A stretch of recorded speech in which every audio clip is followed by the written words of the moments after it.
Hello friends, स्वागत है एक नई वीडियो में। अगर आपके पास भी Oppo A5 5G है और आपको भी अपने फ़ोन में डेटा रोमिंग को इनेबल और डिसेबल करना है तो कैसे आप कर सकते हैं। तो चलिए वीडियो करते हैं स्टार्ट। सबसे पहले आपको अपने फ़ोन में सेटिंग्स को करना है ओपन, और उसके बाद जो है आपको सिम एंड नेटवर्क सेटिंग्स पर क्लिक करना है।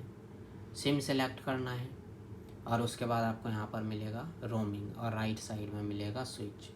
अगर आपको डेटा रोमिंग को इनेबल करना है तो स्विच पर क्लिक करके इनेबल करेंगे, ओके पर क्लिक करेंगे, आपका डेटा रोमिंग इनेबल हो जाएगा।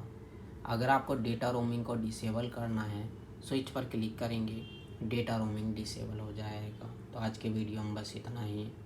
और आपको फ़ोन से रिलेटेड, ऐप से रिलेटेड, गेम से रिलेटेड कोई भी जानकारी चाहिए तो आप हमें कमेंट्स करके बता सकते हैं। नहीं तो वीडियो प्लेलिस्ट में जाकर आप वहाँ से भी प्रॉब्लम को सॉल्व कर सकते हैं। और हमारे वीडियो देखने के लिए share, subscribe, like, bell icon के बटन ज़रूर दबा दें ताकि नए वीडियो का नोटिफिकेशन आपको मिलता रहे।